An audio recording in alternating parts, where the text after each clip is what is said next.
Shalom, selamat pagi saudara-saudara.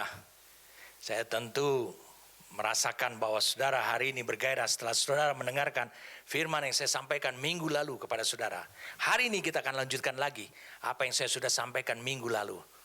Mari saya ajak saudara untuk berdoa, karena Allah mau menyingkapkan banyak hal supaya dalam perjalanan ini, karena kita sudah diperlengkapi dengan Roh Kudus, diperlengkapi dengan firman, diperlengkapi oleh kasih Dia, oleh karakter Dia, maka tentu dong Allah memiliki pengharapan supaya kita akan berhasil sampai kepada tujuannya Allah. Mari saja kita berdoa kepada Tuhan. Kita mau bekerja sama, memberikan diri kita bekerja sama dengan Dia. Bapa, hari ini kami memberikan diri kami kepada Engkau, mempersembahkan hidup kami kepada Engkau. Kami duduk di dalam hadirat-Mu pada saat ini. Kami membuka telinga rohani kami untuk kami bisa menerima apa yang berasal daripada Engkau sendiri. Kami mau dituntun oleh Engkau. Kami mau layaknya seperti seekor binatang yang mengalami ago atau dipimpin oleh Engkau, diseret, dibawa kepada tujuan-Mu Tuhan, supaya kami benar-benar bisa menjadi jawaban atas pengharapan-Mu, yaitu penggenapan daripada firman. Kami siap saat ini bagi Engkau Tuhan. Kami bergairah untuk Engkau dalam nama Tuhan kami Yesus Kristus. Amin.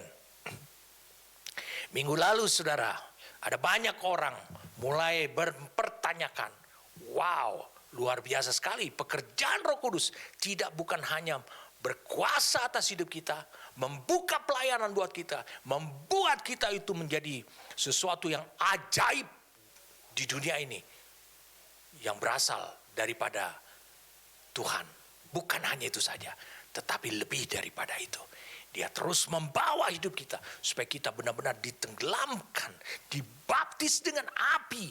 Api itu adalah firman yang dibawa oleh Roh Kudus saat Dia mulai berkuasa atas hidup kita. Dan firman itu akan membawa kita kepada suatu posisi di mana pemerintahan Allah, yaitu pemerintahan Kristus melalui tubuhnya juga di dunia ini pada masa yang tidak akan terlalu lama lagi, itu akan berkuasa memerintah atas seluruh pemerintahan yang ada yang mengandung unsur-unsur dunia. Amin. Kita kembali lagi. Kalau begitu kita harus menyelesaikan dengan tepat, dengan clear, dengan jelas tentang kuasa hidup dalam kuasa Roh Kudus. Saya mengajak kita untuk melihat Lukas pasal keempat, apa yang terjadi pada diri Yesus. Lukas pasalnya yang keempat.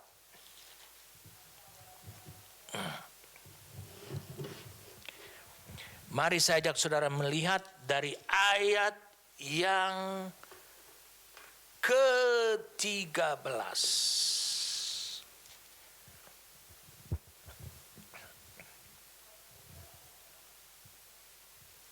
Dalam kuasa Roh. Wow. Kembalilah Yesus ke Galilea dan tersiarlah kabar tentang Dia di seluruh daerah itu. Dalam kuasa Roh. Yesus memulai pelayanannya ketika Dia sudah hidup dalam satu kondisi, sudah terbukti, sudah menjadi nyata bahwa Dia hidup sejak itu dalam kuasa Roh. Apa arti dalam kuasa Roh? Dia telah hidup untuk memanifestasikan, mendemonstrasikan bahwa pelayanan yang dikerjakan, semua yang dikerjakan, itu adalah demonstrasi dari kuasa Roh.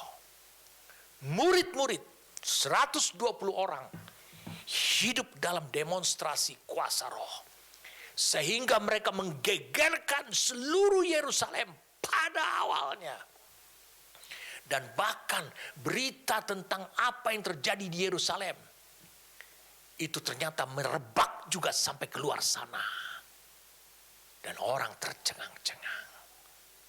Tidak berapa lama lagi Tidak berapa lama lagi beberapa ratus tahun kemudian, seorang kaisar Roma yang berkuasa atas seluruh dunia, yang bernama Kaisar Konstantin kalau tidak salah namanya, dia bertobat terima Tuhan Yesus. Tidak ada yang bisa menghentikan kekuatan daripada kuasa Roh Kudus.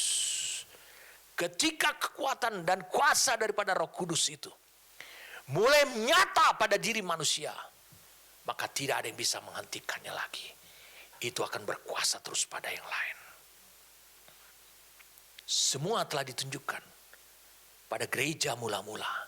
Demonstrasi daripada kuasa Roh. Paulus juga menunjukkan demonstrasi daripada kuasa Roh. Lalu sekarang bagaimana? Bagaimana dengan gereja pada masa sekarang? Gereja harus juga hidup dalam demonstrasi kuasa Roh. Hari ini saya mau jelaskan pada saudara. Demonstrasi daripada kuasa Roh itu, sehingga saudara menjadi nyata, menjadi clear. Saya sudah sampaikan beberapa minggu yang lalu bahwa pewahyuan tentang kuasa atau hidup dalam kuasa Roh Kudus, pewahyuan itu tidak bisa tersingkap secara utuh kecuali kalau saudara bisa mendemonstrasikannya, memiliki pengalaman dalam hidup dalam demonstrasi kuasa itu, baru saudara bisa uraikan. Saudara juga bisa mengalami baptisan api.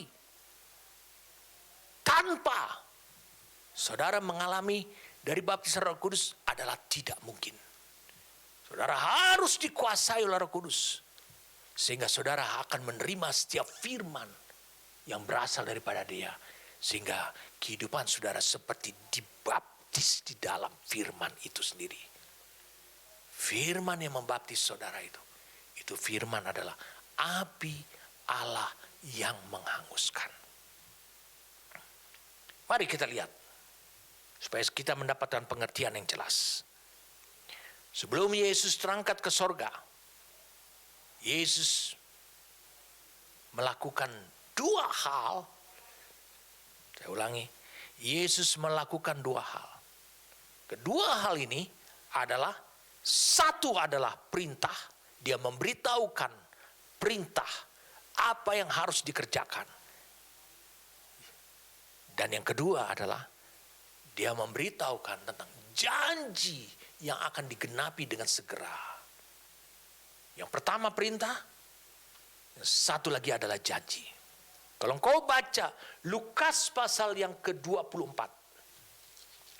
Mari kita lihat.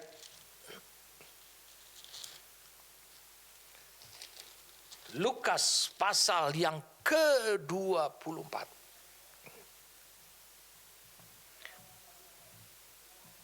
Ayat 46. Katanya kepada mereka, ada tertulis demikian, Mesias harus menderita dan bangkit dari antara orang mati pada hari yang ketiga. Dan lagi dalam namanya,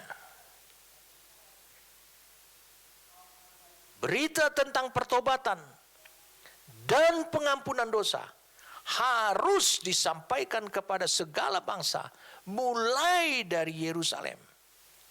Kamu adalah saksi dari semuanya ini.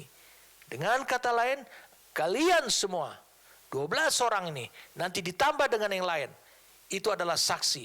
Kalian harus memberitakan, itu adalah perintah.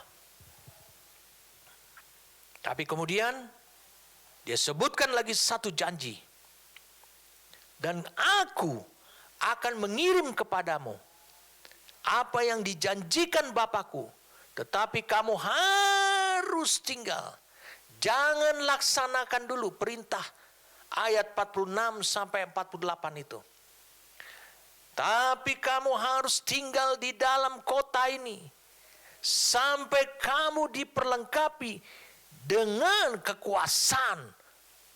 Disebutkan dalam New King James Version, with power, dari tempat tinggi. Luar biasa. Yesus menghubungkan Roh Kudus itu sebagai perlengkapan untuk saudara menggenapkan perintah yang dia katakan. Berarti demonstrasi kuasa hidup atau hidup dalam kuasa Roh Kudus itu akan saudara alami ketika saudara melaksanakan perintah, memberitakan Injil sebagai saksi ke seluruh dunia.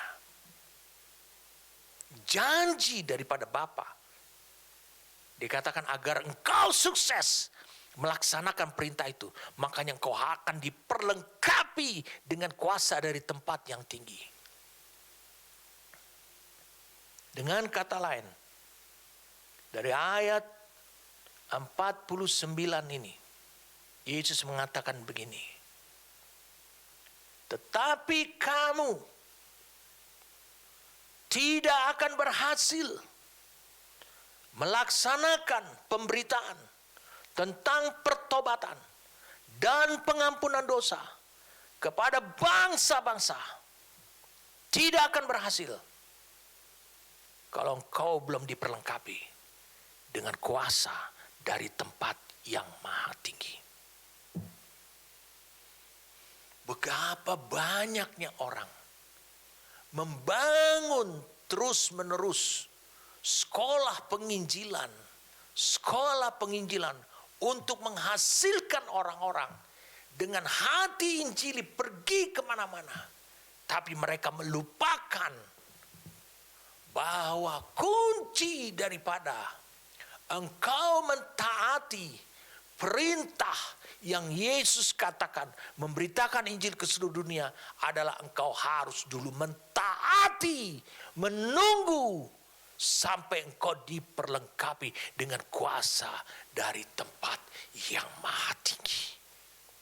Jadi banyak orang membangun sekolah penginjilan dan menghasilkan orang-orang yang sia-sia, orang-orang yang tidak taat. Ada banyak orang yang juga bertobat. Memang mereka bertobat, tetapi iman mereka bukan bergantung kepada kekuatan daripada kuasa Roh Kudus, tapi iman mereka bergantung kepada kehebatan metode dan pelajaran tentang penginjilan yang disampaikan kepada mereka.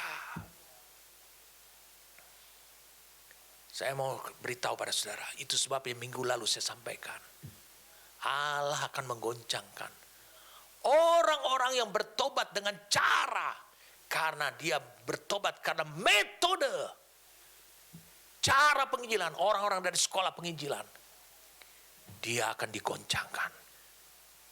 Karena itu bukan unsur yang terbangun berasal dari unsur Allah, tapi unsur dunia.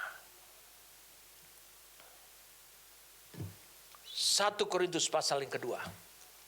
Saya ajak kita untuk melihat 1 Korintus pasal yang kedua. Sungguh pun demikian kami memberitakan hikmat di kalangan mereka. Sorry. Ayat yang pertama. Demikianlah pula ketika aku datang kepadamu, saudara-saudara, aku tidak datang dengan kata-kata yang indah atau dengan hikmat untuk menyampaikan kesaksian Allah kepada kamu. Paulus sendiri mengatakan, aku tidak datang dengan kata-kata. Jadi kalau ada orang, kalau menginjili orang, pakai kata-kata ini, pakai kata ini. Ini semua dipelajari di sekolah penginjilan. Sebab aku telah memutuskan untuk tidak mengetahui apa-apa di antara kamu sekalian selain Yesus Kristus, yaitu Dia yang disalibkan. Jadi hanya itu yang dibawa oleh Paulus. Yesus telah disalibkan. Dia akan bercerita apa yang menyebabkan Yesus bangkit. Aku juga telah datang kepadamu dalam kelemahan dan dengan sangat takut dan gentar. Baik perkataanku maupun pemerintahanku tidak kusampaikan menurut pelajaran yang aku dapatkan dari sekolah penginjilan, ataupun di sini disebutkan dengan kata-kata hikmat yang meyakinkan. Itu yang dipelajari di sekolah-sekolah penginjilan. Tetapi dengan keyakinan akan kekuatan daripada Roh Kudus. Ayat keempat ini saudara bisa lihat di tayangan menurut New King James Version. Ini dikatakan NKJV yang mana? And my speech and my preaching were not with persuasive words of human yang dipelajari. Human wisdom, hikmat dunia, filosofi dunia. But, tetapi in demonstration of the Spirit and of power. Tetapi dengan demonstrasi dari Roh Kudus dan demonstrasi daripada kuasa Roh Kudus. Roh Kudus akan mendemonstrasikan apa yang mau kau katakan. Itu yang terjadi. Dia bilang supaya, ayat 5, iman kamu jangan bergantung pada hikmat manusia yang kau dapati dari sekolah penginjilan. Tetapi pada kekuatan Allah. Kisah Rasul 2. Ini yang terjadi pada 120 orang tersebut. Kisah Rasul pasal yang kedua. Dikatakan demikian. Mulai dari ayat ketiga, ayat yang keempat, maka penuhlah mereka dengan Roh Kudus, lalu mereka mulai berkata-kata dalam bahasa-bahasa lain seperti yang diberikan oleh Roh itu kepada mereka untuk mengatakannya. Mereka tidak pernah ikut kursus bahasa Media, Partia, Arab, Mesopotamia, Mesir, Libya. Mereka bisa mengatakan karena apa? Karena yang memberikan utterance, yang memberikan ucapan-ucapan, ada Roh Kudus yang menguasai hidup mereka. Jadi Roh Kudus sedang mendemonstrasikan kuasanya supaya mereka yang bertobat, dan hari itu mereka bertobat 3.000 orang. Tidak bergantung kepada hikmat manusia, karena mereka adalah orang-orang yang tidak terdidik dan tidak terlatih. Mereka bukan berasal dari sekolah teologi. Mereka bukan berasal dari sekolah penginjilan. Mereka bertobat karena kekuatan daripada kuasa Allah. Iman mereka bergantung kepada itu. Demonstrasi dari kuasa Allah. Jadi dua hal yang saya sampaikan ini. Yesus sebelum naik ke sorga, dia memberikan perintah memberitakan Injil. Tapi sebelumnya dikatakan jangan kalian tidak akan sukses. Ini akan terjadi. Iman mereka bergantung pada hikmat manusia. Dan itu akan segera tergoncangkan. Karena Allah itu akan menggoncangkan. Sekali lagi akan mengoncangkan langit dan bumi. Jadi Yesus sudah memberikan jalan. Bagaimana pewahyuan tentang kuasa Allah itu akan tersingkap. Adalah dengan pengalaman demonstrasi kuasa Roh Kudus. Saya mengajak kita lihat Yohanes 16. Yohanes 16 tentang Roh Kudus, tentu tentang Roh Kudus. Ayat 12. Saya ulangi sekali lagi. Yohanes 16 ayat 12 dan 13.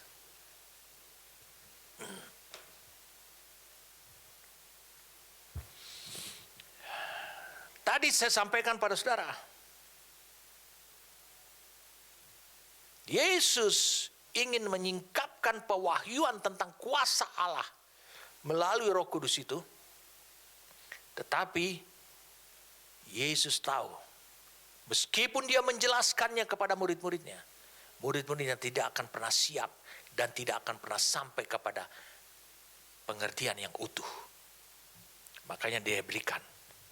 Kalau engkau nanti mulai diperlengkapi dan kau mulai terjadi demonstrasi pengalaman, memiliki pengalaman, terjadi demonstrasi daripada kuasa Roh Allah dalam hidup kalian. Ketika kalian mulai memberitakan Injil, kalian akan mengerti pewahyuan tentang kuasa Allah itu akan tersingkap jelas. Ayat 12 dan ayat 13, Yesus berkata demikian ketika dia menjelaskan tentang Roh Kudus. Masih banyak hal yang harus kukatakan kepadamu, tetapi sekarang kamu belum dapat menanggungnya. Tapi apabila ia datang, maksudnya Roh Kudus, yaitu Roh kebenaran, ia akan memimpin kamu ke dalam seluruh kebenaran, bukan seluruh firman. Sebab ia tidak akan berkata-kata dari dirinya sendiri. Ia tidak akan mengeluarkan firman dari dirinya, tapi segala sesuatu yang didengarnya, yang saat itu didengarnya, tapi segala sesuatu yang didengarnya, yang Bapa kirim firman-Nya, itulah yang akan dikatakannya. Berarti dia akan membawa firman kepada hidup saudara. Dan ia akan memberitahukan kepadamu hal-hal yang akan datang. Dia disebut adalah Roh kebenaran. Dia akan mengerjakan firman yang dibawa itu menjadi kebenaran. Berarti menjadi perbuatan, pengalaman dalam hidup saudara. Dia sanggup untuk mengerjakan itu. Ini adalah salah satu demonstrasi daripada kuasa Allah yang akan engkau alami tiap hari. Dia katakan akan engkau alami tiap hari. Kita kembali lagi. Berarti misteri tentang pewahyuan tentang kuasa Allah melalui Roh Kudus itu akan tersingkap apabila engkau mulai mengalami demonstrasi kuasa Allah itu hari demi hari, hari demi hari. Engkau akan memahaminya. Makanya Yesus memberikan dua perintah. Dua hal ini. Satu perintah, yaitu supaya saudara hidup dalam demonstrasi kuasa itu. Yang satu ada lagi, kau harus diperlengkapi dengan kuasa dari tempat yang tinggi. Kita mengenal perintahnya itu, diperlengkapi dengan kuasa yang tinggi itu yang disebut dengan Injil. Tapi saya ingin menyampaikan kepada saudara supaya saudara clear untuk membaca firman demi firman. Mari saya ajak saudara untuk melihat Markus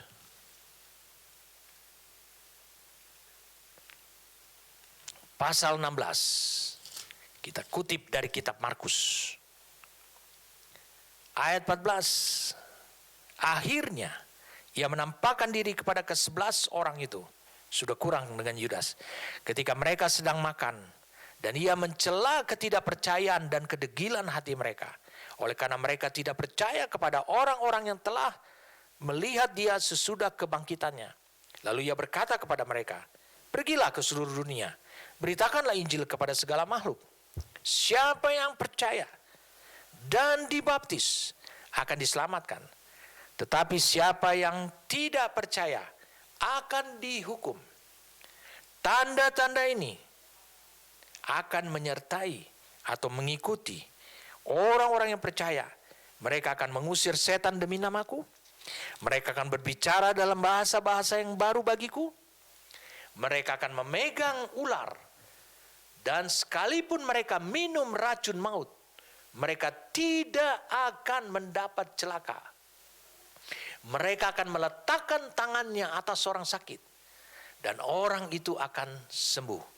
Sesudah Tuhan Yesus berbicara demikian kepada mereka, terangkatlah ia ke sorga, lalu duduk di sebelah kanan Allah. Mereka pun pergilah memberitakan Injil ke segala penjuru, dan Tuhan turut bekerja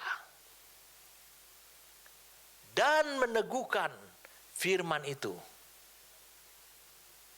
dengan tanda-tanda yang menyertainya. Ayat terakhir mengatakan dalam New King James Version, the Lord working with them.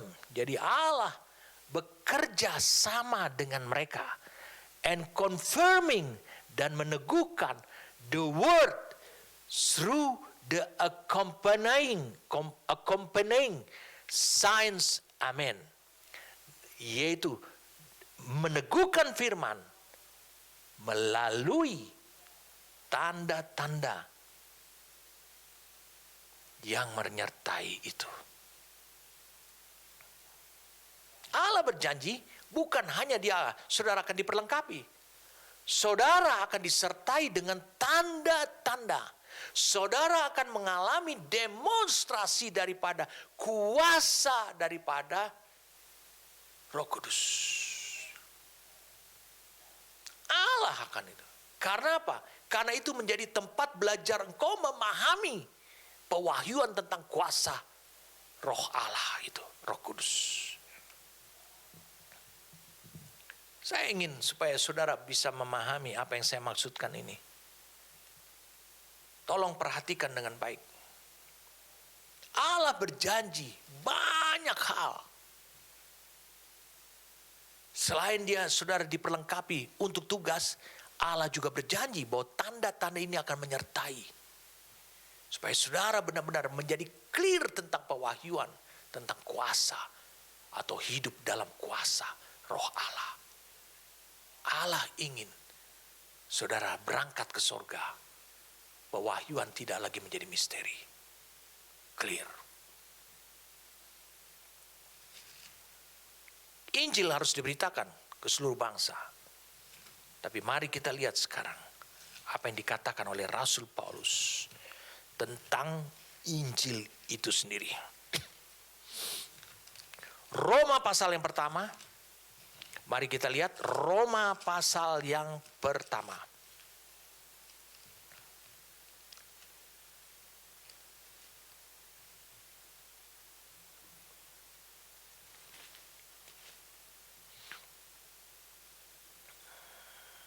Ayat yang ke-16. Sebab aku mempunyai keyakinan yang kokoh dalam Injil. Karena Injil adalah kekuatan Allah. Digunakan adalah power of God. Yang menyelamatkan setiap orang yang percaya. Pertama-tama orang Yahudi, tapi juga orang Yunani. Sebab di dalamnya nyata kebenaran Allah. Jadi kebenaran Allah itu adalah bisa diaplikasikan dalam kehidupan. Yang bertolak dari iman dan memimpin kepada iman. Seperti ada tertulis, orang benar, bukan orang yang tahu firman, akan hidup oleh iman. Ini iman yang bergantung pada kekuatan Allah. Yang saya sudah jelaskan dari 1 Korintus 2 ayat yang ke-5. Makanya jangan terbiasa menggunakan kata-kata hebat untuk memberitakan Injil kepada orang lain. Dan saya sudah sampaikan kepada sekalian tadi dalam penjelasan awalnya. Dalam Yohanes 16 ayat 12 dan 13. Ada banyak hal yang belum kalian ketahui. Tapi kalian belum bisa menanggungnya. Kalian belum bisa memahaminya. Dia bilang Roh Kudus. Itu disebut juga roh kebenaran. Dia akan memberikan demonstrasi firman itu. Itu menjadi terwujud nyata dalam hidup kalian. Menjadi kebenaran. Dan dia akan memimpin kamu kepada seluruh kebenaran. Kalau kita hubungkan dalam Roma 1 ayat 16 dan 17 ini. Dikatakan apa? Injil itu adalah kekuatan Allah. Sebab di dalam Injil itu nyata kebenaran Allah. Jadi Roh Kudus itu bekerja pada seorang. Bukan hanya membuat orang itu mengalami kebenaran keselamatan saja. Tetapi menurut Yohanes 16 ayat 13 akan memimpin engkau dari hari ke hari ketika engkau sudah lahir baru. Dimulai dari pengalaman engkau bagaimana engkau mengalami pekerjaan Roh Kudus. Yaitu melalui kebenaran, keselamatan yang merupakan kekuatan Allah. Dan imanmu mulai bergantung pada kekuatan dan akan memimpin engkau pada seluruh kebenaran. Atau kebenaran yang utuh. Jadi dengarkan saya. Berita Injil itu, sorry saudara, saya tidak tahu apakah saudara sanggup untuk mendengarkan apa yang saya jelaskan. Berita Injil itu bukan kekuatan Allah. Karena digunakan sini, sebab di dalamnya nyata disingkapkan, reveal dalam New King James Version ayat 17 ini. Nyata kebenaran Allah. Dari iman kepada iman. Jadi berita Injil, metode Injil tidak memiliki kekuatan apa-apa. Saya yakin saudara juga akan lebih pandai berkhotbah daripada khotbahnya Petrus yang menobatkan dalam satu hari. Satu kali berkhotbah saja 3.000 orang. Satu kali kesembuhan saja. Di gerbang indah yang dilakukan oleh Petrus tanpa khotbah, hanya penjelasan, 5.000 orang di Serambi Salomo bergabung, membuat tempat ibadah ambruk. Kalau engkau pelajari isi khotbahnya, saya yakin kalau engkau belum bertobat, engkau nggak akan bertobat melalui khotbah yang disampaikan oleh Petrus di Kisah Rasul 2. Dari ayat 14, kalau engkau baca Kisah Rasul 2, maka bangkitlah Petrus, berdiri dengan ke-11 rasul itu. Dengan suara nyaring ia berkata kepada mereka, hai kamu orang Yahudi, dan kamu semua yang tinggal di Yerusalem, ketahuilah dan camkanlah perkataan ini. Orang-orang ini tidak mabuk, dan seterusnya, dan seterusnya. Dia menjelaskan sesuatu yang tidak ada dikurangi. Tapi ingat, sebelum dia mengatakan khotbahnya itu, dia dipenuhi oleh Roh Kudus. Dia dibaptis oleh Roh Kudus. Api Tuhan hinggap atasnya dan mulai menenggelamkan dirinya. Apa yang keluar dari mulutnya itu bukan dari dirinya, itu dari Roh Kudus yang membawanya. Apakah ini Injil? Ini Injil. Mari kita lihat hasilnya.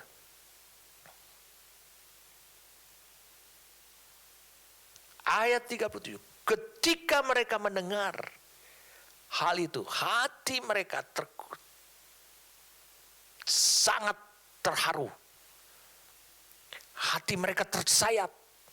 Kalau dalam bahasa Inggrisnya kan they were cut to the heart.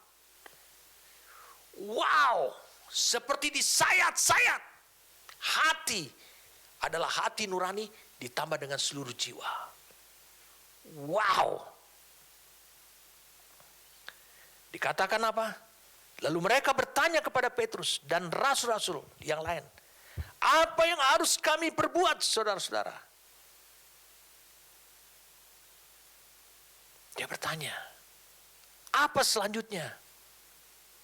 Petrus mengatakan, bertobatlah. Beri dirimu dibaptis.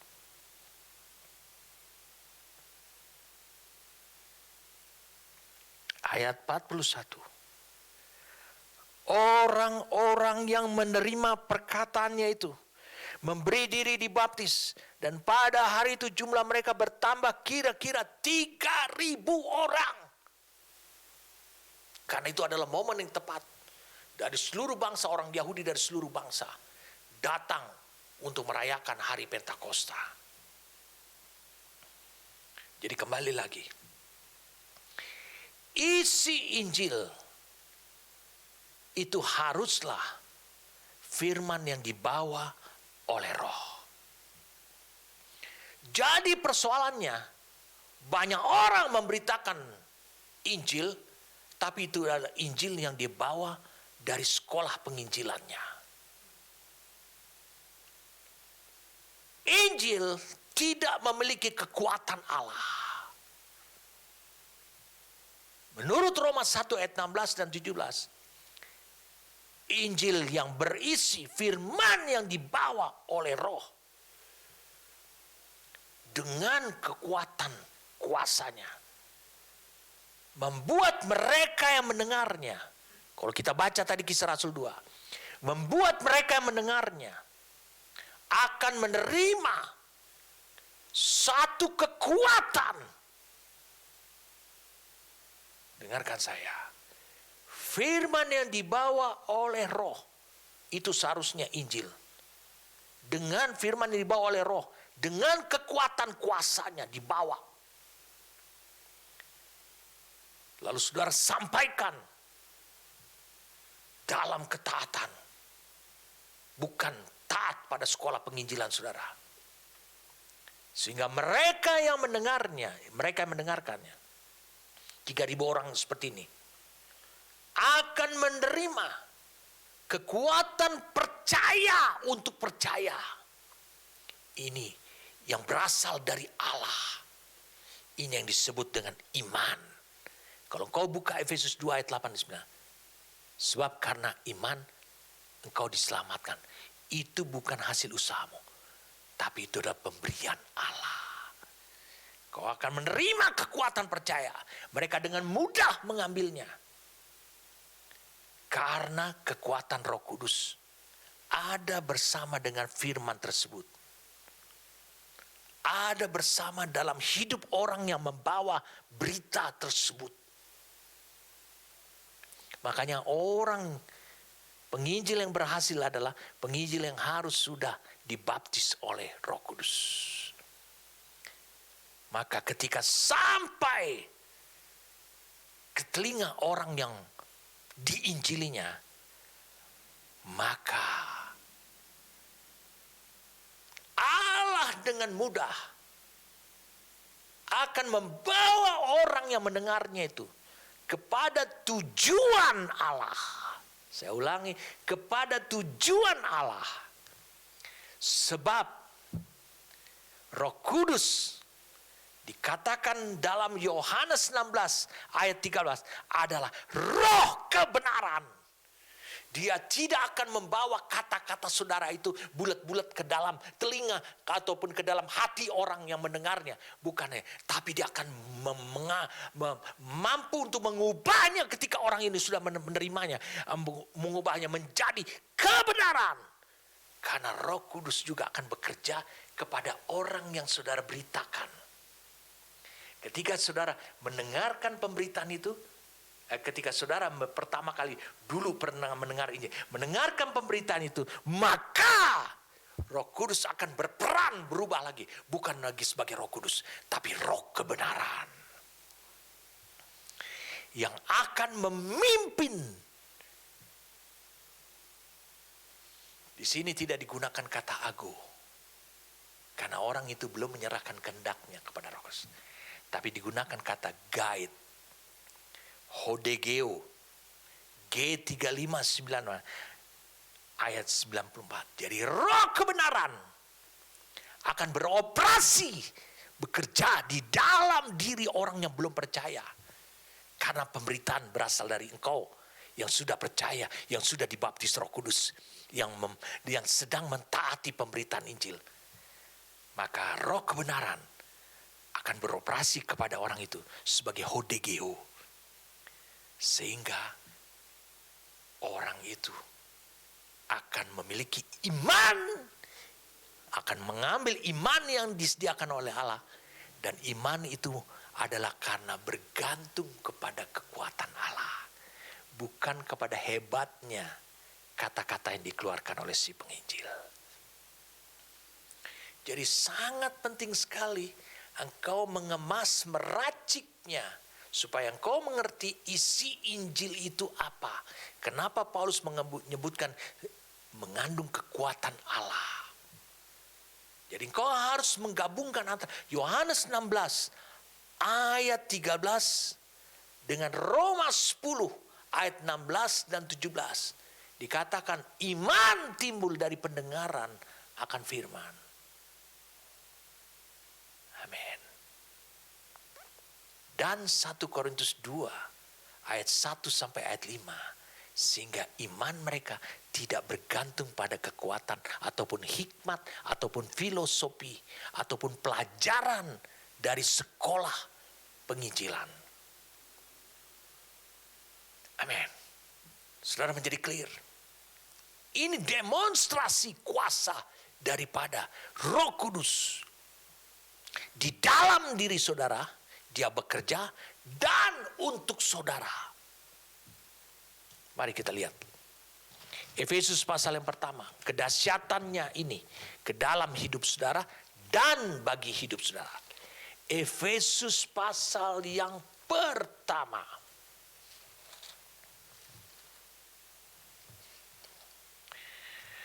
Wah, mungkin 20 sesi saya akan berputar-putar di sini sampai ini mendarat sempurna menjadi kehidupan dalam hidup saudara.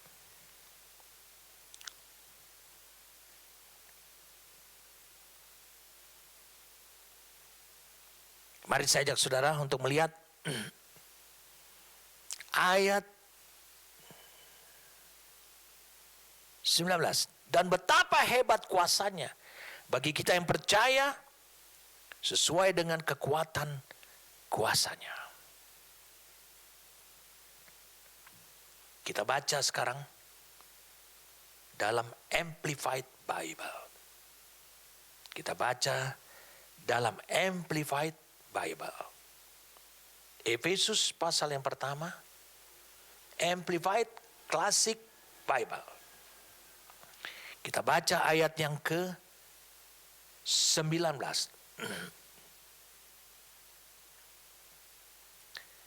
And so that you can know and understand, supaya engkau mengerti.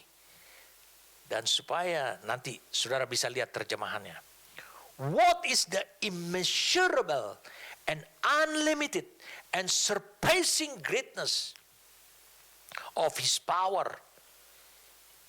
in and for us who believe, as demonstrated in the working of His mighty strength.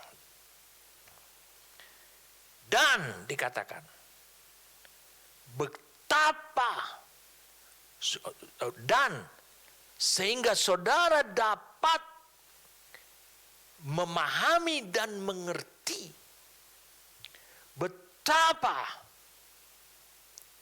immeasurable. What is the immeasurable?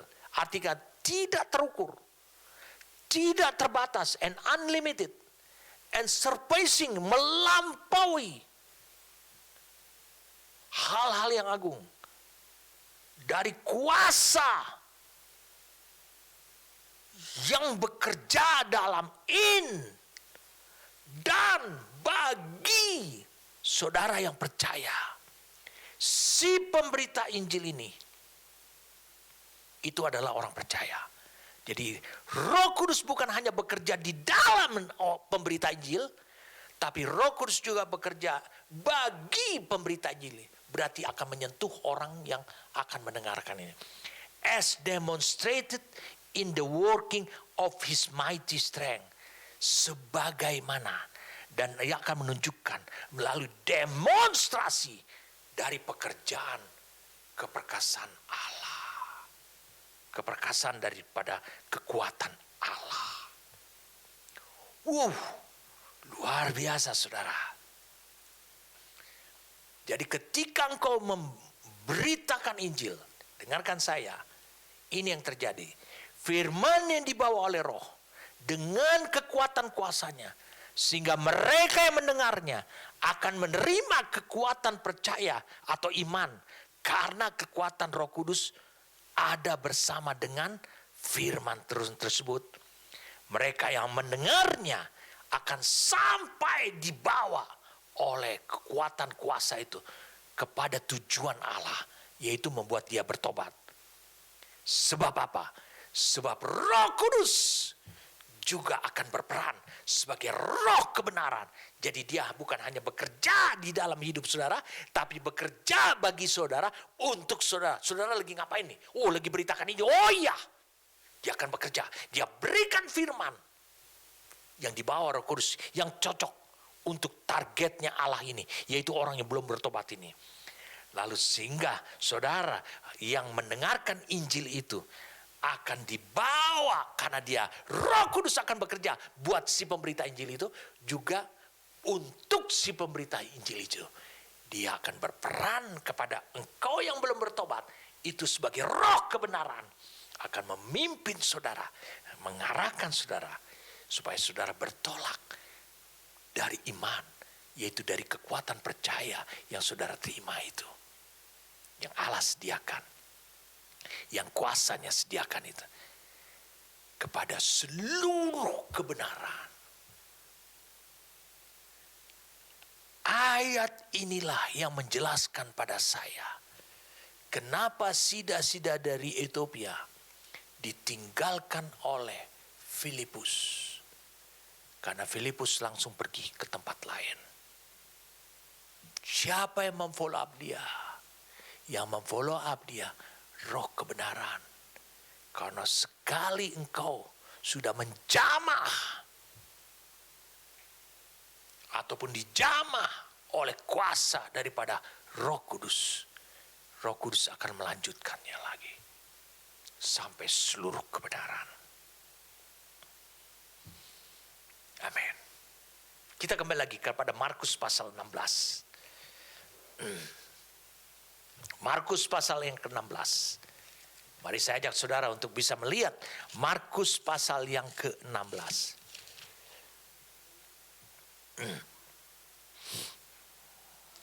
Dikatakan demikian, Markus 16. Mari kita lihat ayat 19 dan ayat 20. Ini ayat yang menarik. Sesudah Tuhan Yesus berbicara demikian kepada mereka, terangkatlah ia ke sorga, lalu duduk di sebelah kanan Allah. Mereka pun pergilah memberitakan Injil ke segala penjuru. Dan Tuhan turut bekerja dan meneguhkan firman itu dengan tanda-tanda yang menyertainya. Kalau saudara tidak bergerak, engkau tidak akan pernah merasakan bahwa Tuhan bekerja sama dengan engkau. Itu sebabnya engkau harus bergerak. Tapi ketika engkau bergerak tanpa dipenuhi oleh kuasa dari tempat yang maha tinggi, maka engkau juga hidup dalam ketidaktaatan. Hasilnya adalah engkau akan menghasilkan orang-orang yang mengaku dirinya bertobat, tapi dia bertobat, imannya bergantung kepada hikmat dunia. Pelajaran dari sekolah penginjilanmu. Saya ingin kalian melihat ayat 20 ini. Mereka pun pergilah setelah mereka diperlengkapi, memberitakan Injil kepada segala penjuru. Dan Tuhan turut bekerja dan meneguhkan firman Tuhan itu. Tentu ayat 20 ini adalah satu lompatan setelah mereka dipenuhi ataupun dibaptis dengan kuasa Roh Kudus. Dan Tuhan turut bekerja dan meneguhkan firman itu dengan tanda-tanda yang menyertainya. Perhatikan baik-baik sekarang, saya ingin mengajak engkau, ketika engkau mulai mentaati dan ingin bergerak, mentaati apa yang Tuhan perintahkan kepada saudara untuk memberitakan Injil kepada seluruh dunia. Membiarkan Roh Kudus yang ada tanpa batas dalam hidupmu, itu juga bergerak, bekerja untuk saudara pada dunia yang lain. Perhatikan baik-baik. Lihat ketika engkau hidup seperti ayat 20 ini. Kau harus belajar. Bukanlah siapa saudara. Apa yang saudara miliki. Ingat, ke-11 murid ini keadaannya lebih parah dari keadaan saudara. Tetapi kau harus hidup dari apa yang Tuhan dapat perbuat bagi hidup saudara. Lihat, Tuhan turut menyertai, bekerja dan meneguhkan mereka, bermitra dengan saudara. Kita tahu, saudara, bahwa ke-11 murid tidak percaya bahwa Yesus telah bangkit. Maka Yesus saja menegur mereka karena mereka tidak percaya. Mereka memiliki hati yang keras. Bahkan ada di antara mereka, sebelum mereka melihat, sebelum mereka melihat tangan yang berlubang, lambung yang tertusuk, mereka tidak percaya. Saudara kenal siapa namanya itu? Tapi yang herannya, sebelum mereka dipenuhi Roh Kudus, ini yang luar biasa menurut saya. Sebelum mereka dipenuhi oleh Roh Kudus, Yesus telah memberikan amanat agung kepada mereka. Seolah-olah Yesus berkata kepada Bapa, Bapa, aku akan segera terangkat, akan meninggalkan mereka. Dengan kata lain, engkau tidak perlu lagi berharap kepada aku, tapi sekarang kau harus bergantung pengharapanmu kepada mereka. Padahal mereka masih kacau hidup mereka. Luar biasa saya menemukan Allah saya. Allah tidak bergantung kepada kepribadian macam apa engkau di masa lampau. Tapi Allah bergantung kepada apa yang dia bisa berbuat. Yang dia bisa kerjakan untuk saudara. Yesus ketika memberikan mereka amanat agungnya ini kepada sekumpulan para pelayan yang bisa dikatakan sudah gagal, kacau. Tapi Yesus tidak melihat keberadaan mereka.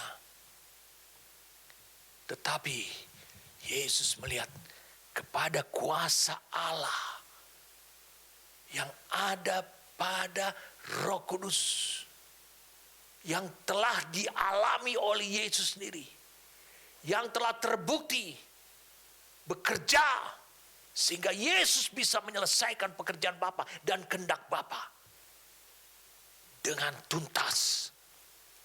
Yesus tidak melihat keberadaan mereka. Saya juga dibuat oleh Tuhan untuk tidak selalu melihat keberadaan kalian, ketidakmampuan kalian, ketidaktaatan kalian. Itu sebabnya saya tidak pernah bisa dikecewakan oleh perbuatan kalian yang tidak taat. Tapi saya bisa melihat kepada kuasa Allah yang akan memperlengkapi para muridnya yang sudah gagal, yang sudah kacau. Kuasa Allah yang ada pada Roh Kudus inilah. Jadi Allah tidak mau tahu sudah berapa kali, saya ulangi, Allah tidak mau tahu sudah berapa kali saudara gagal. Dan bagaimana nanti kalau saudara gagal. Tapi Allah, Yesus juga demikian kepada murid-muridnya. Melihat apa yang bisa Allah perbuat pada hidup mereka. Jadi dengan kata lain, Allah tidak melihat kepribadianmu saat ini. Tapi Allah melihat pada kuasa Roh Kudus. Yang jikalau kuasa itu kau terima, kau alami, dan engkau hidup dalam kuasa Allah, maka Allah akan bergantung kepada kuasa itu. Bukan kepada hidupmu yang lampau, yang pernah gagal. Jadi dengan demikian, hari ini saya sudah sampaikan kepada saudara, bahwa demonstrasi kuasa Allah itu nyata pada pemberita Injil dan pada orang yang mendengarnya lalu bertobat. Demonstrasi kuasa itu akan bekerja sedemikian rupa. Amin. Maksud ayat 20 ini. Mereka pun pergilah memberitakan Injil kepada segala penjuru. Dan Tuhan turut bekerja. Kapan Tuhan turut bekerja? Ketika mereka sudah dipenuhi. Berarti Allah bekerja. Allah menjalin kerjasama dengan manusia lagi. Bukan dengan memandang masa lampau saudara. Bukan dengan melihat kepribadian saudara saat ini. Tapi dengan melihat, dengan harapan kuasa itu. Engkau terima, engkau diperlengkapi. Dan Allah akan bekerja sama dengan kau.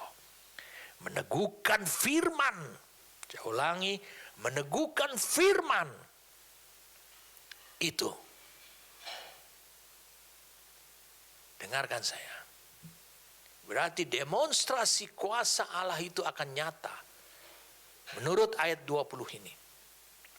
Menurut ayat yang ke-14 ataupun yang ke-15 sampai ayat ke-20 ini. Demonstrasi kuasa Allah itu akan nyata.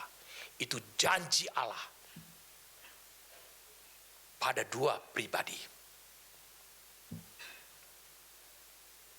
Yang pertama, kepada si pemberita Injil. Yang kedua, kepada orang yang mendengar Injil itu, yang akhirnya bertobat. Kuasa Allah, demonstrasi kuasa Allah itu akan nyata. Wow, luar biasa. Saya suka sekali untuk menyampaikan tentang Roh Kudus ini. Benar-benar saudara, saya bergairah untuk menyampaikan kebenaran tentang Roh Kudus ini. Ini hal yang luar biasa sekali.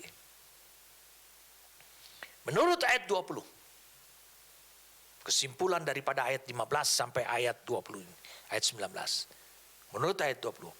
Yang pertama, demonstrasi kuasa Allah itu nyata pada siapa? Si pemberita Injil, si pembawa berita itu, yaitu yang disebut dengan pemberita Injil itu. Karena Tuhan dikatakan di ayat 20 akan bekerja saat pemberitaan itu dengan meneguhkan, dengan meneguhkan firman yang disampaikan. Dengan tanda-tanda yang menyertai si pembawa berita itu. Itu dari ayat 17 dan ayat yang ke-18. Tanda-tanda yang menyertainya. Jadi saat memberitakan Injil, maka saudara sebenarnya sedang berada di pusaran ketaatan. Saudara sedang berperan sebagai utusan Yesus ke dunia ini.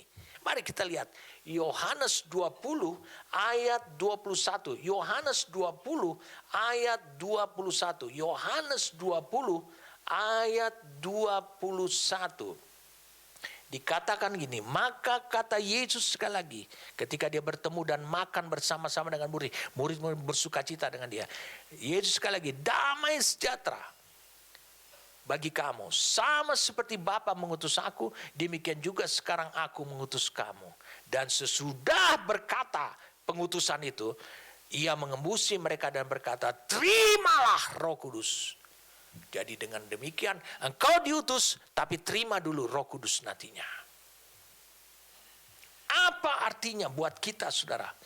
Sebagai pemberita, sebagai si pembawa berita atau pemberita Injil, maka saat engkau memberitakan Injil, maka saudara dalam ketaatan, saudara sedang berperan sebagai utusannya Yesus, melanjutkan pekerjaan yang telah dimulai oleh Yesus.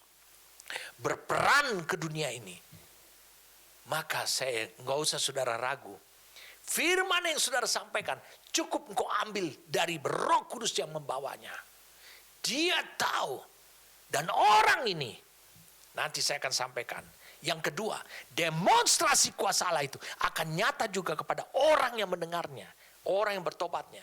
Karena Roh bekerja dengan memberikan kekuatan Allah.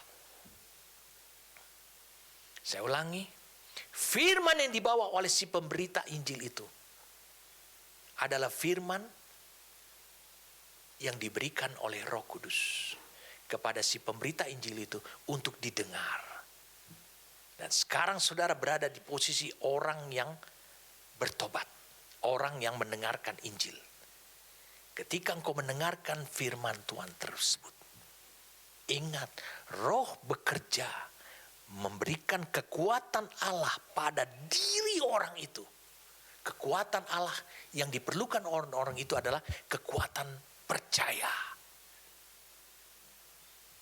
Yang itu disebut iman. Sehingga iman orang itu tidak bergantung pada hebatnya kata-kata penjelasan. tentang Injil itu dari si pembawa berita. Tapi hebatnya itu karena mengandung kekuatan Allah. Dan saya pernah sampaikan kepada saudara. Bilangan 23 ayat 19.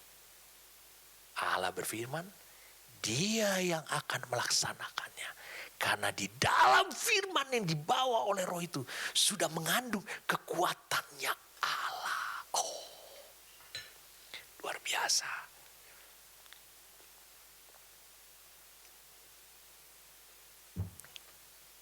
Dengarkan. Saudara, cukup saudara taat sebagai pembawa berita. Gak usah berupaya untuk menobatkan seorang, itu bukan pekerjaanmu. Gak usah berupaya untuk menginsyafkan orang itu akan dosa. Itu bukan tugasmu. Itu tugas siapa? Lihat, Roh Kudus. Roh Kudus akan memakai firman yang saudara taati, yang saudara terima dari Dia, didengar oleh orang yang belum lahir baru ini. Dan Roh Kudus akan mengisinya dengan kekuatan Allah. Diberikan kepada orang itu. Mengapa? Ini akan terjadi. Dengarkan, ini akan terjadi. Demonstrasi daripada kuasa Roh Kudus akan terjadi pada orang yang belum lahir baru. Ini akan terjadi melalui pemberitaan saudara. Mari kita lihat. Yohanes 16. Saya sudah sampaikan kepada kalian bahwa Roh Kudus akan berperan kepada orang yang belum bertobat dan orang yang sudah benar, orang benar juga sebagai roh kebenaran. Mari kita lihat. Yohanes 16 ayat 8. Dan dia bilang, dan kalau ia datang penghibur, ia akan menginsyafkan dunia. Ini termasuk orang dunia yang belum bertobat ini. Yang saudara beritakan ini. Akan dosa, kebenaran, dan penghakiman. Akan dosa, karena mereka tetap tidak percaya kepadaku. Betul, mereka belum orang percaya. Saudara orang percayanya. Akan kebenaran, karena aku pergi kepada Bapa, dan kamu tidak akan melihat aku lagi. Dia bilang, karena aku pergi kepada Bapa.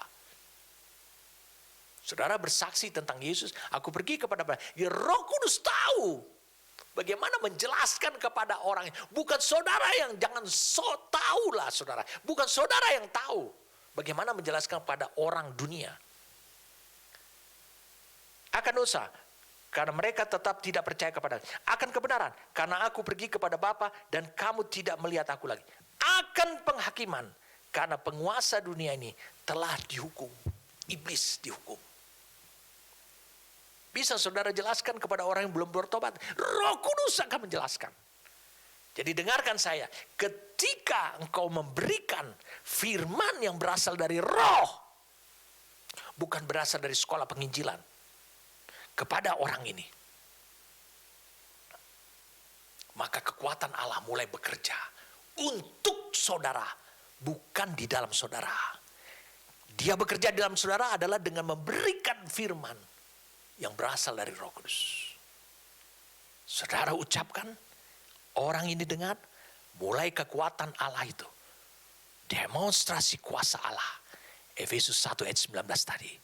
Bekerja untuk atau bagi saudara kepada orang itu. Dan menurut Yohanes 16.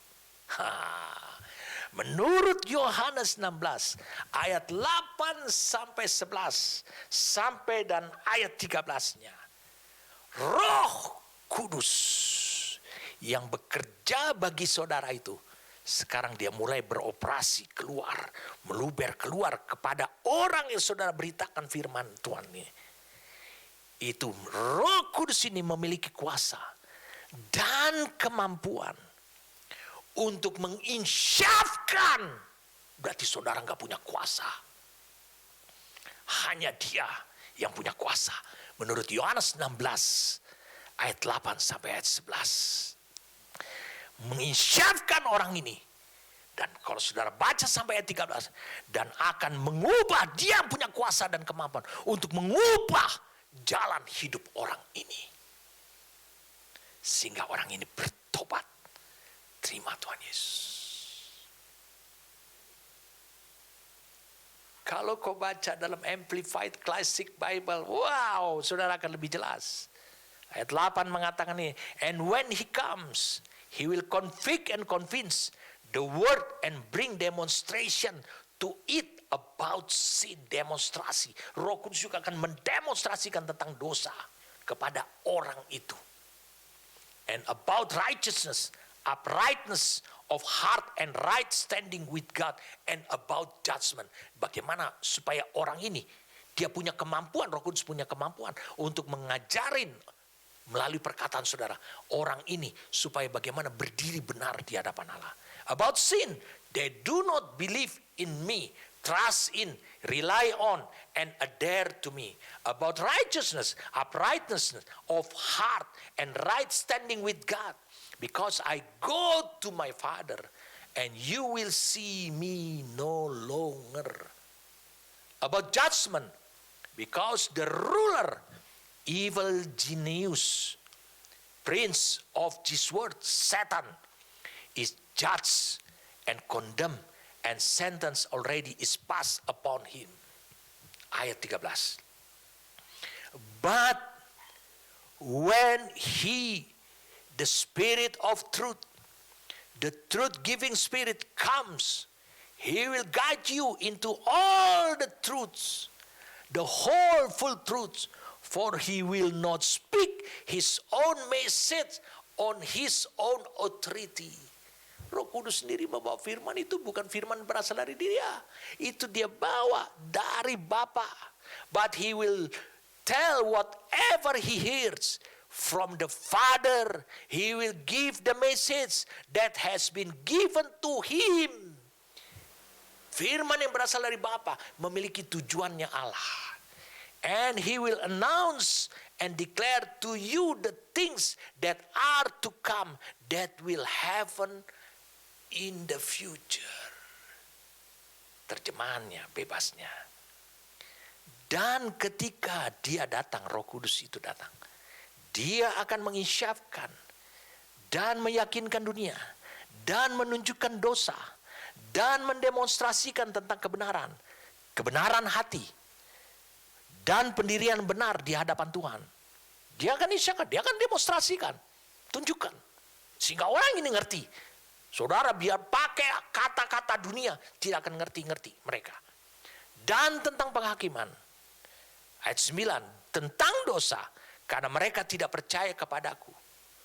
Percaya atau mengandalkan aku. Atau tidak menaati aku. Tentang kebenaran. Kebenaran hati.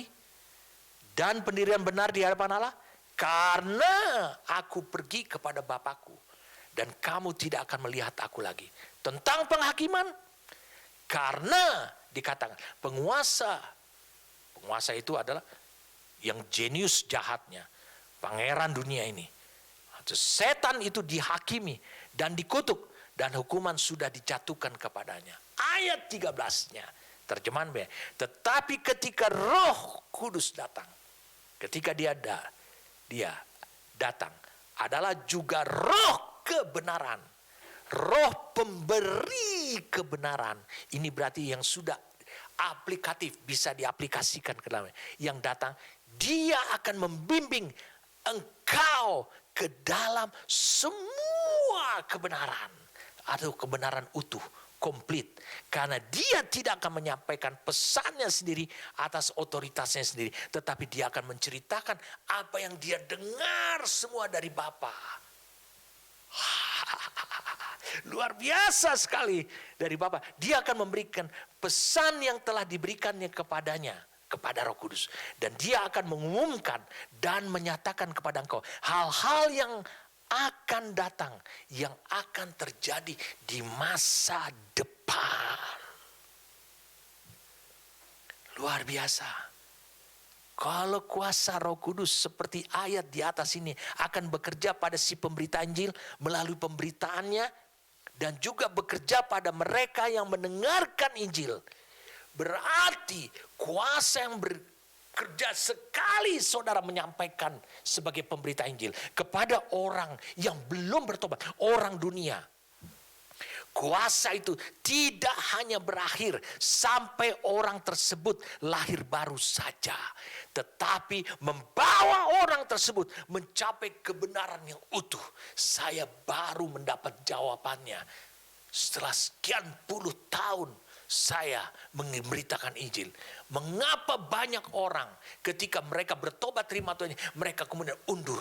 Karena apa? Karena itu bukan kuasa daripada Roh Kudus yang bekerja, tapi kekuatan hikmat saya. Jadi kuasa itu tidak hanya berakhir sampai orang tersebut lahir baru, tetapi membawa orang tersebut mencapai kebenaran yang utuh. Ini yang dijanjikan oleh Allah. Ini yang tidak bisa dikerjakan oleh manusia. Ini yang tidak bisa dikerjakan oleh malaikat. Ini yang tidak bisa dikerjakan oleh para pemerintah apapun juga. Tidak bisa. Jadi kesimpulan kita, kehebatan Injil bukanlah pada metode penginjilannya, tapi kuasa yang bekerja di dalam si pembawa berita itu, orang percaya itu, dan bagi si pembawa berita itu. Kalau begitu, maukah engkau menjadi muridnya Kristus sebagai yang diutus oleh Dia? Dengarkan saya. Hanya dengan berkhotbah saja itu menggampang. Apa bisa dunia ini diselamatkan, dunia ini dicapai melalui kehebatan seorang pengkhotbah ulung? Tidak akan pernah bisa. Saya ulangi, tidak akan pernah bisa.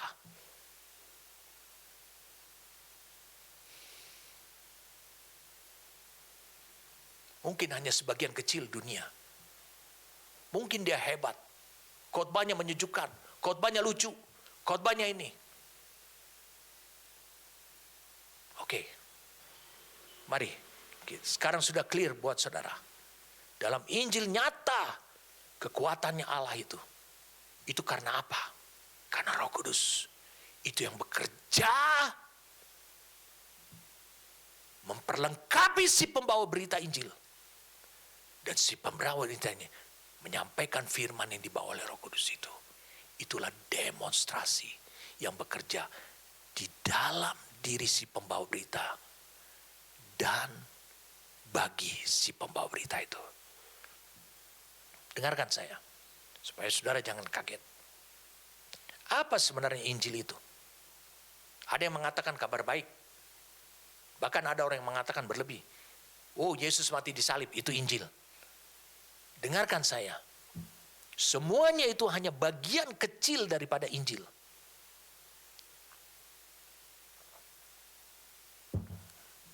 Tunjukkan pada saya, ataukah saudara belum pernah tahu? Tahukah saudara bahwa bukan hanya Yesus saja yang pernah mati disalibkan pada masa itu? Bukan hanya Yesus. Sedangkan Yesus saja mati disalib ada 3 orang. Ada 2 orang bersama dengan dia. Dengarkan saya. Orang yang mati disalib sampai dengan Yesus mati disalib. Itu sudah ribuan orang mati disalib. Mengapa? Sebab salib, mati di salib itu adalah penghukuman cara orang Romawi. Bagi orang jahat. Bagi pembunuh khususnya. Dan ini banyak diterapkan di kalangan orang Ibrani. Ketika Roma menjajah tanah Yahudi. Jadi orang Yahudi sudah terbiasa mengenal penghukuman di salib itu adalah hukuman mati dalam kehinaan. Saya katakan hukuman mati dalam kehinaan. Perhatikan ini, Saudara mungkin akan kaget. Saya yakin saudara adalah orang yang ceroboh, gak pernah membaca dengan teliti di Alkitab. Yesus tidak pernah memberitakan sebelumnya bahwa dia akan mati di salib. Dia tidak pernah memberitakan bahwa dia akan mati di salib. Dia hanya bilang bahwa dia akan mati. Jadi tidak ada kemuliaan pada potongan salib. Kemuliaan itu ada pada orang yang disalibkan itu siapa?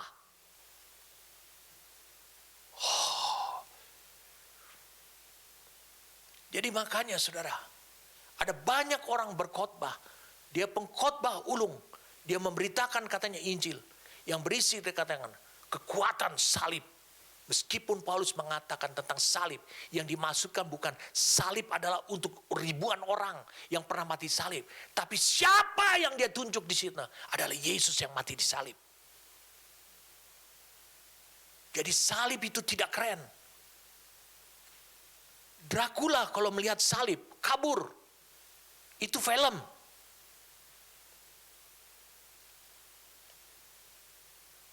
Sudah mengerti? Jadi dengarkan saya, betapa mudahnya profesi seorang pengkhotbah. Itu paling gampang. Sebab apa? Sebab dia dilindungi oleh mimbar yang kudus. Mengajar di sana, mengutip firman Tuhan. Dan lama-kelamaan, seorang yang bertumbuh dalam Tuhan, karena khotbah-khotbahnya, dan lama-kelamaan gereja itu makin lama makin ramai. Makin banyak orang yang bergabung dengan dia. Tapi pertanyaan saya, tolong saudara jawab. Tapi apakah hanya itu saja sebenarnya tugas gereja? Amin. Apakah itu saja tugas gereja? Saya akan lanjutkan minggu yang akan datang. Saya katakan saya ingin lanjutkan kepada minggu yang akan datang. Apa sebenarnya tugas gereja? Karena Allah mau menyertai gerejanya. Menurut Lukas 24 ayat 20. Kemana saja kuasa Allah dia berikan untuk memperlengkapi hidup saudara. Apakah gereja itu harus bikin ramai? Tidak. Gereja harus menjungkar balikan dunia. Gereja harus bikin heboh. Tempat yang kelihatannya tenang, karpetnya harus diangkat. Akan terlihat di sana berapa banyak kutu hidup di dalamnya. Selama karpet itu tidak pernah diangkat, tidak akan terlihat hal-hal yang tersembunyi. Hari ini saudara harus bertobat dari prinsip yang selama ini kau berpikir. Aku akan menggunakan seluruh kekuatanku, hikmat, kepandaianku, skillku. Tidak. Roh Kudus akan mandek dalam hidup saudara. Jadi demonstrasi kuasa itu ada di dalam Injil itu. Apabila Injil itu adalah firman yang dibawa oleh Roh yang memenuhi hidup saudara, yang menenggelamkan hidup saudara. Saudara harus percaya. Itu sebabnya Lukas 24. Saya ulangi. Lukas 24 ini menegaskan pada kita sangat penting sekali kita hidup dalam ketaatan. Sangat tegas lagi. Markus 16. Kita hidup dalam ketaatan. Tadi bukan Lukas, Markus 16. Hidup dalam ketaatan. Sangat penting sekali. Yesus tahu bagaimana menyingkapkan pewahyuan tentang kuasa Allah itu dengan memberikan saudara pengalaman demonstrasi kuasa itu. Kalau saudara hidup dalam ketaatan dari perintahnya dia, saudara akan mengalami demonstrasi itu. Dan saudara akan memahami, oh kuasa yang tidak terbatas dan tidak terukur itu telah aku pahami. Begitu cara kerjanya. Di dalam aku dan bagi aku ketika aku bergerak sebagai utusannya dia. Utusannya Yesus kepada dunia ini. Amin. Mari kita berdoa. Seberapa banyak di antara saudara yang dibukakan oleh Tuhan. Betapa hebatnya kuasa daripada Roh Kudus yang menenggelamkan hidup saudara. Itu sekarang dia mau bekerja dalam saudara, ketika saudara dalam ketaatan, dan bagi saudara, ketika saudara juga hidup dalam ketaatan. Seberapa banyak di antara saudara yang sekarang dibukakan oleh Tuhan, maka ini adalah kesempatan. Allah menantikan, Allah menunggu terlalu lama untuk supaya pewahyuan tentang kuasa Allah ini dibukakan buat hidup saudara. Yaitu dengan memberikan pengalaman kepada hidup saudara. Pengalaman terus menerus. Di mana saudara bisa melihat demonstrasi daripada kuasa Allah. Dikatakan di sini, tanda-tanda ini akan menyertai orang-orang yang percaya. Mereka akan mengusir setan demi namaku. Dan mereka akan berbicara dalam bahasa-bahasa yang lain, yang baru bagiku. Mereka akan memegang ular. Dan sekalipun mereka minum racun maut, mereka tidak akan mendapat celaka. Mereka akan meletakkan tangannya atas orang sakit. Dan orang itu akan sembuh. Semuanya dikerjakan oleh kuasa Roh Kudus yang sama. Bapa, hamba berdoa untuk semua yang mata telah mengerti dan memahami ini. Ini adalah saatnya mereka diberikan pengalaman, demonstrasi daripada kuasa Roh Kudus itu. Mulai hari ini Tuhan. Bapak, terima kasih untuk apa yang Kau uraikan kepada kami. Di dalam ketaatan, termasuk adalah ketaatan untuk menunggu sampai mereka dibaptis di dalam kuasa Roh Kudus. Barulah mereka melakukan firman-Mu, perintah-Mu, amanat-Mu. Bapak, hari ini Kau menemukan betapa banyaknya orang yang telah kembali kepada titik ketaatannya. Dan saat ini harapan-Mu, tujuan-Mu pada diri mereka akan dicapai sepanjang hidup mereka di dunia ini. Bapa, pakailah mereka, bermitralah dengan mereka saat ini juga. Oleh karena Engkau telah memperlengkapi mereka dengan kuasa dari tempat yang maha tinggi. Saat ini terimalah saudara, terimalah saat ini juga.